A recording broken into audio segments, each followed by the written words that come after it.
కోపాన్ని ఎప్పుడూ ఉప్పులా వాడాలి. తక్కువైతే మర్యాద ఉండదు, ఎక్కువైతే విలువుండదు. మనిషికి పొగరు ఉన్నా పర్వాలేదు కాని నటన ఉండకూడదు. కలుపుగోలుగా ఉండకపోయినా పర్వాలేదు కాని కల్తీ స్వభావం ఉండకూడదు. చేతినిండా డబ్బు లేకున్నా పర్వాలేదు. అనువంత భగవంతుడి అనుగ్రహం ఉంటే చాలు. నీకన్నా అదృష్టవంతులు ఎవ్వరూ ఉండరు. వంచన చేసే పంచకు చేరితే అది మన ఉనికినే లేకుండా చేస్తుంది. జీవితంలో ఎప్పుడూ కూడా నటించవద్దు.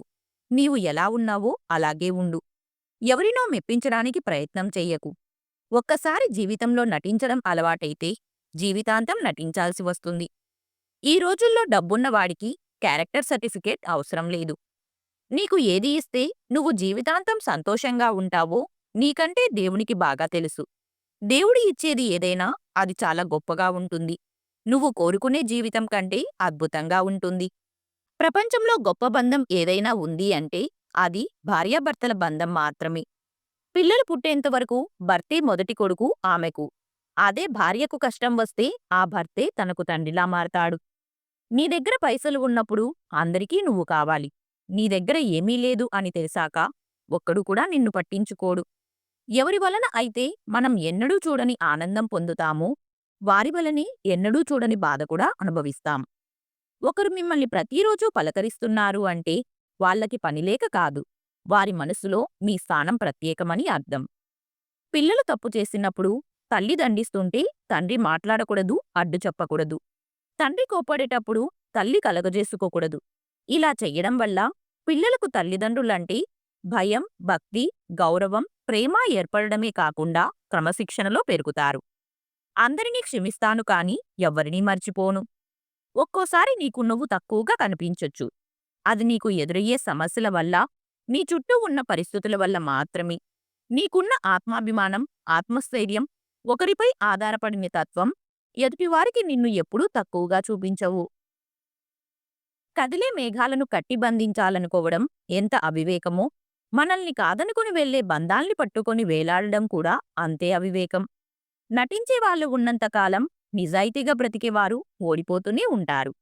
విధిరాతను సైతం ఎదిరించగలిగే శక్తి మనం చేసే పనులకు ఉంటుంది. మంచి పనులు చేస్తే నీ విధిరాత ఎలా ఉన్నా ఏదో ఒకరోజు నీకు మంచి జరుగుతుంది. చెడ్డ పనులు చేస్తూ పోతే నీ విధిరాత ఎంత గొప్పగా ఉన్నా పతనం తప్పదు. అందుకే విధిరాత కన్నా కర్మఫలం చాలా గొప్పది. కాలం కలిసి రాకపోతే అవసరం లేని విషయాలకు కూడా మనం మాటపడాల్సి వస్తుంది. అందుకే ఈ రోజుల్లో మాట్లాడటం కన్నా మౌనంగా ఉండటం మేలు. నీ జీవితం గురించి మరీ అతిపెద్ద ప్రణాళికలు తయారు చేసుకోకు. నీకు ఎప్పుడు ఏమివ్వాలో జీవితానికి తెలిసినంతగా నీకు తెలియదు.